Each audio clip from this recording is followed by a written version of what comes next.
पहले दिन की बात है। एक छोटे से गांव में एक छोटा सा बच्चा था जिसका नाम बिल्लू था। बिल्लू का दिल बड़ा ही दिलचस्प था और वह हमेशा नई चीजों की तलाश में रहता था। उसके दोस्त राजू और मीनू भी उसी गांव में रहते थे। एक दिन बिल्लू, राजू और मीनू ने गांव के पास एक गहरे जंगल का पता लगाया। जंगल बहुत ही डरावना दिखता था, लेकिन बिल्लू की जिज्ञासा बहुत अधिक थी और वह चाहता था कि वे सब तीनों उस जंगल में जाएं। राजू और मीनू पहले तो डरे हुए थे, लेकिन बिल्लू की उम्र कम थी और उसने उन्हें मनाया कि वे सब एक साथ जंगल में जाएं। तीनों ने जंगल के अंदर चलना शुरू किया और वहां अनगिनत चीजें देखीं। जंगल में जाते ही उन्होंने एक बड़े से पेड़ के नीचे एक बड़ी छाया देखी। छाया के पास बैठा हुआ एक बड़ा सा भूत खड़ा था। भूत का नाम भोलू था। भोलू के पास एक बड़ा सा किताब था जिसमें जंगल के राजा के रहस्यमय बारे में बहुत कुछ लिखा था। बिल्लू, राजू और मीनू ने भोलू से मिलकर बात की और उन्होंने भोलू से उस किताब के बारे में पूछा। भोलू ने कहा, यह किताब जंगल के राजा के बारे में है। वह जंगल का सबसे बड़ा और सबसे भूतिया प्राणी है। लोग कहते हैं कि जब वह खुश होता है तो जंगल में खुशियों की बरसात होती है, और जब वह उदास होता है तो जंगल में बारिश और तूफान होते हैं। बिल्लू, राजू और मीनू को यह सुनकर बहुत दिलचस्पी हुई और वे चाहते थे कि वे जंगल के राजा से मिलें और उसके साथ बात करें। इसलिए उन्होंने भोलू से पूछा कि क्या वह उन्हें जंगल के राजा के पास ले जा सकते हैं। भोलू थोड़ी देर सोचता रहा और फिर हाँ कह दिया। वह उन्हें बताने लगा कि कैसे वे जंगल के राजा के पास पहुंच सकते हैं। उसने कहा, जंगल के राजा के पास पहुंचने के लिए तुम्हें उसकी प्रिय चीजें लेकर जानी होगी। उसकी प्रिय चीजें हैं सोने की चाबियां, हीरे की माला और मांगलिक फूल। बिल्लू, राजू और मीनू ने खुद को तैयार किया और जंगल के राजा के पास जाने का फैसला किया। वे जंगल के अंदर बड़ी ही धीरे धीरे आगे बढ़ने लगे और उन्होंने अपनी यात्रा की शुरुआत की। जंगल के अंदर जाते ही वे खूबसूरत फूल और गहरी छायाएं देखने लगे।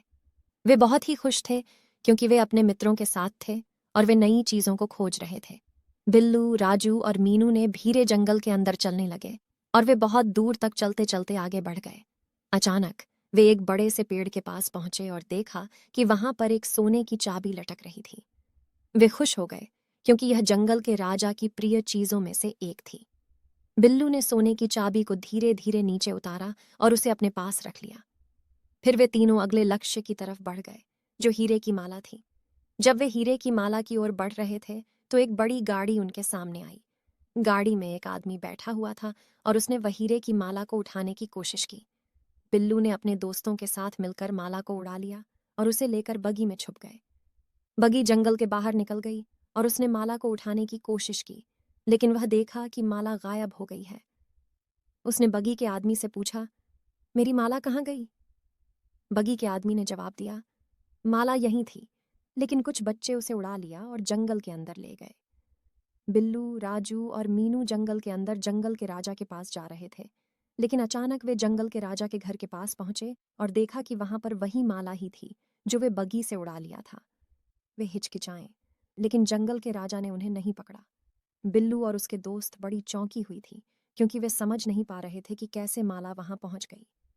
उन्होंने जंगल के राजा से माफी मांगी और उसके घर की ओर बढ़ते हुए उन्होंने एक बड़ी गुफा देखी। गुफा के अंदर एक बड़ा सा संदूक था जिसमें हीरे की माला और सोने की चाबी थी। वे संदूक को उठाने की कोशिश करते हैं, लेकिन वह बड़ी ही भारी थी और वे उसे नहीं उठा सकते थे। उन्होंने फिर जंगल के राजा से मदद मांगी और वह उन्हें संदूक को खोलने में मदद की। संदूक खुल गई और उन्होंने हीरे की माला और सोने की चाबी को उठाया। अब वे तय कर चुके थे कि वे जंगल के राजा के पास जाकर उनकी माला और सोने की चाबी वापस करेंगे। वे जंगल के राजा के पास पहुंचे और उन्होंने उसकी प्रिय चीजों को लौटा दिया। जंगल के राजा खुश हो गए और वह उन्हें अपने महल में बुलाया। जंगल के राजा ने उन्हें अपने महल का दरवाजा खोला और वे अंदर चले गए। महल बहुत ही खूबसूरत था और वहां पर अनगिनत खजाने रखे थे। जंगल के राजा ने उन्हें एक बड़ी खुशी के साथ स्वागत किया और उन्हें अपने खजानों का दर्शन कराया। उन्होंने वहां पर अनगिनत हीरे, सोने के सिक्के और अन्य अमूल्य रत्न देखे। जंगल के राजा ने उन्हें एक बड़ा खजाना दिखाया जिसमें एक खास चीज थी, एक जादुई तालाब। जब तुम इस तालाब के पास जाते हो तो तुम्हारी हर मनोकामना पूरी हो जाती है। बिल्लू, राजू और मीनू ने जंगल के राजा से कहा, हम तुम्हारे खजाने के साथ कुछ नहीं चाहते, लेकिन हम चाहते हैं कि तुम हमें अपने जादुई तालाब के पास ले जाओ। जंगल के राजा थोड़ी देर सोचता रहा, लेकिन फिर वह मान गए क्योंकि उन्होंने देखा कि बिल्लू, राजू और मीनू की यात्रा में साहस और ईमानदारी थी। जंगल के राजा ने उन्हें जादुई तालाब के पास ले जाया और वहां पर उन्हें समय बिताने का मौका दिया। जब वे जादुई तालाब के पास पहुंचे तो वे खुश थे क्योंकि वे अपनी मनोकामनाएं पूरी करने का मौका पा चुके थे। वे हर बार तालाब के पास जाते और अपनी मनोकामनाएं पूरी करते। बिल्लू, राजू और मीनू ने जंगल के राजा के साथ अच्छा समय बिताया और फिर अपने गांव की ओर लौटने का फैसला किया। वे जंगल के राजा से मिलकर उसके लिए धन्यवाद दिया और उसके साथ खुदा हफीज कहकर वहां से चले गए। बिल्लू, राजू और मीनू अपने गांव की ओर बढ़ रहे थे, लेकिन वे देखा कि गांव में एक बड़ी समस्या हो रही है। गांव में एक बड़ा सांप आ गया था और वह लोगों को काफी परेशान कर रहा था। बिल्लू, राजू और मीनू ने अपने दोस्तों की मदद करने का निर्णय किया और वे सांप के पास गए।